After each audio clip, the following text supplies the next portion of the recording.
नमस्कार। मैं डॉक्टर रजनीश कुमार बारहट राजकीय महाविद्यालय नवलगढ़ के यूट्यूब चैनल पर सभी छात्रों का स्वागत करता हूं। संस्कृत साहित्य स्नातक तृतीय वर्ष प्रथम प्रश्न पत्र के अंतर्गत चलने वाले अंश श्रीमद् भगवत गीता के अध्यापन के क्रम में हम आगे बढ़ रहे हैं। भगवत गीता महाभारत के भीष्म पर्व का भाग है, जिसमें श्री कृष्ण द्वारा 18 अध्यायों में युद्ध भूमि में युद्ध विमुख अर्जुन को कर्तव्य मार्ग, नीति और धर्म मार्ग का दार्शनिक उपदेश दिया गया है।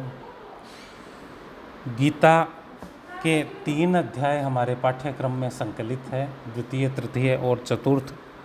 द्वितीय अध्याय का अध्यापन हमने करवा लिया है। अब तृतीय अध्याय के श्लोक संख्या 11 से 20 तक का अध्यापन इस ऑडियो वीडियो ई व्याख्यान में हम करवा रहे हैं।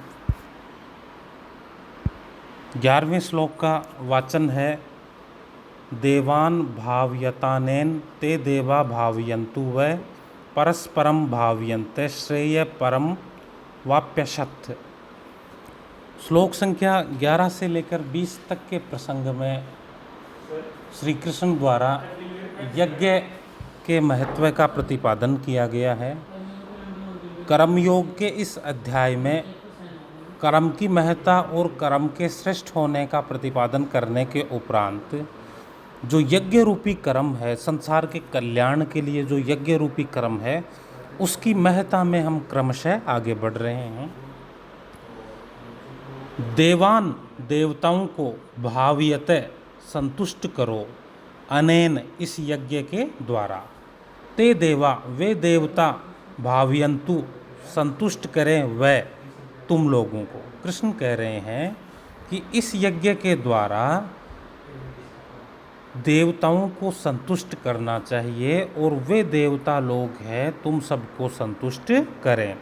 परस्परम एक दूसरे को भावयन्ते संतुष्ट करते हुए श्रेय है कल्याण को परम अवाप्स्यथ है, जो परम कल्याण है उसको प्राप्त करोगे। हे अर्जुन, जो यज्ञ रूपी श्रेष्ठ कर्म है उसके द्वारा तुम्हें देवताओं को प्रसन्न करना चाहिए और देवता लोग हैं वो तुम्हें प्रसन्न करेंगे। इस प्रकार परस्पर एक दूसरे को संतुष्ट करते हुए तुम्हें परम कल्याण को प्राप्त करना चाहिए।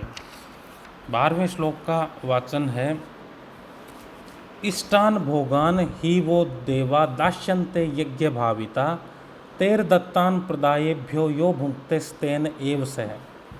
इष्टान वांछित भोगान भोगों को ही निश्चय पूर्वक वह तुम लोगों के लिए देवा यानी देवता, दास्यन्ते यानी प्रदान करें।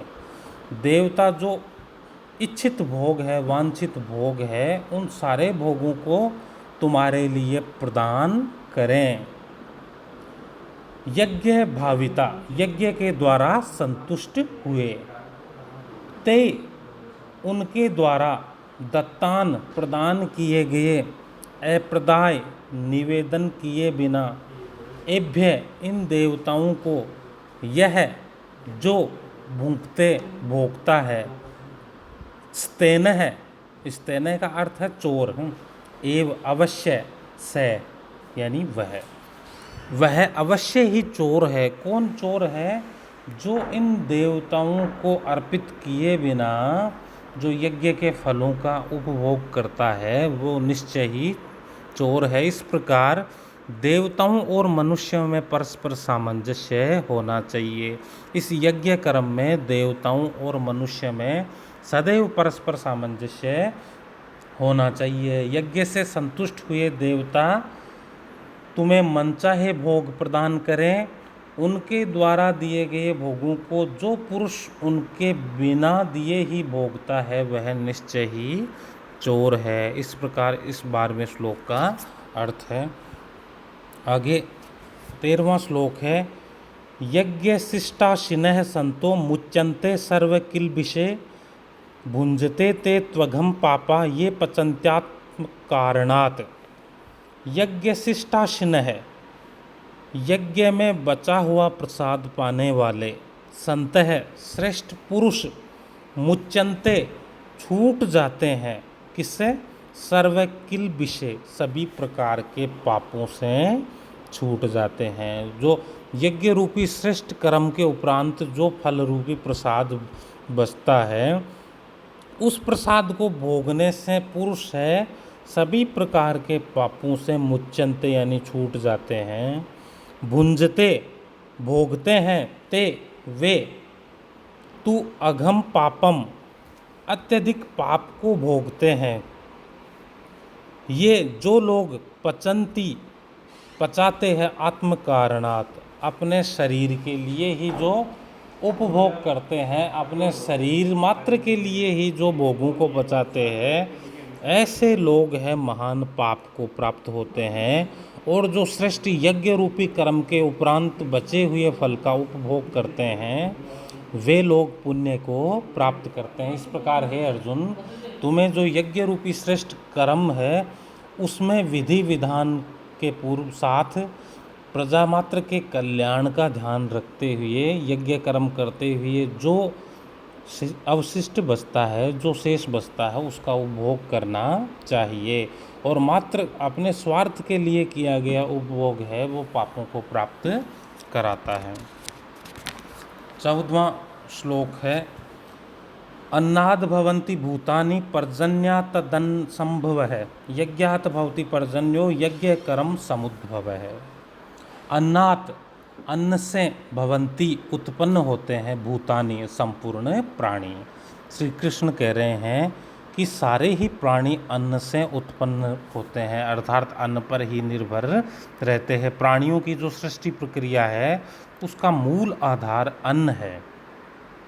पर्जन्यात्, अन्न संभव है, और अन्न संभव है यानी अन्न की उत्पत्ति किससे होती है? पर्जन्यात्, वृष्टि से, बादलों से या बारिश होने से अन्न उत्पन्न होता है।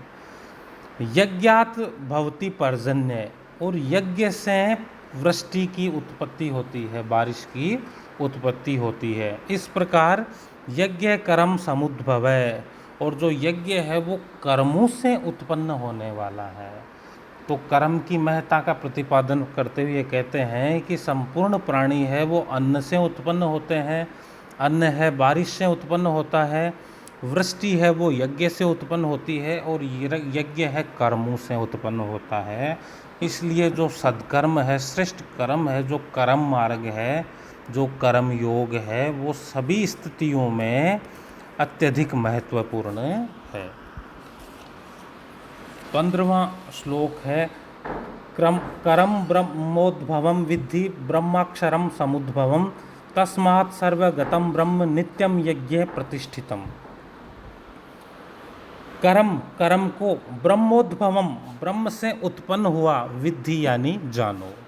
हे अर्जुन, जिस कर्म की महत्ता का वर्णन किया जा रहा है उस कर्म को ब्रह्मोद्भवम, ब्रह्म से उत्पन्न हुआ मानो। वह कर्म ऐसे छोटी मोटी चीज़ नहीं है, उसकी उत्पत्ति कहाँ से है? ब्रह्म से है। ब्रह्म अक्षर समुद्भवम, और ब्रह्म है वह किससे है? अक्षर से उत्पन्न हुआ है, जिसका कभी क्षय नहीं है, जो शाश्वत नित्य सनातन पुरातन अक्षुण्ण है। ऐसे उस परम तत्व से ब्रह्म उत्पन्न हुआ है। तस्मात् सर्वगतम ब्रह्म, अतः इस प्रकार सर्वगतम, सर्वव्यापी ब्रह्म, जो ब्रह्म है, नित्यम, जो नित्य है, यज्ञ प्रतिष्ठितम, वह यज्ञ में सदैव उपस्थित रहता है। जो नित्य ब्रह्म है वो यज्ञ में सदैव उपस्थित रहता है। यहाँ भी कर्म की महत्ता का वर्णन करते हुए श्री कृष्ण कह रहे हैं कि हे अर्जुन, जो कर्म योग जिसका हम वर्णन कर रहे हैं, जिस कर्म के महत्व का प्रतिपादन कर रहे हैं, वह कर्म ब्रह्मोद्भवम यानी ब्रह्म से उत्पन्न, उसको जानो। और ब्रह्म है वो उस परम तत्व अक्षर जिसका क्षय नहीं होता, उससे उत्पन्न है। इसलिए इस प्रकार जो यज्ञ है, जो यज्ञ रूपी सत्कर्म है, सांसारिक कल्याण का जो कर्म है, जो सृष्टि प्रक्रिया का यज्ञ कर्म है, वो उसमें हर प्रकार से ब्रह्म उपस्थित या प्रतिष्ठित रहते हैं, नित्य उसमें ब्रह्म प्रतिष्ठित रहते हैं, इसलिए तुम्हें कर्म मार्ग का आश्रय लेना चाहिए। इस प्रकार इन पांचों श्लोकों में श्री कृष्ण द्वारा कर्म योग की महत्ता का वर्णन करते हुए जो यज्ञ रूपी कर्म है उसका प्रतिपादन किया गया है। सारे श्लोकों की शैली दार्शनिक है, सभी श्लोक कर्म की महत्ता का वर्णन करते हैं एवं कर्म योग से संबंधित है। श्लोकों में छंद है वो अनुष्टुप है, जिसके प्रत्येक चरण में 8 वर्ण होते हैं। संपूर्ण छंद में 32 वर्ण होते हैं।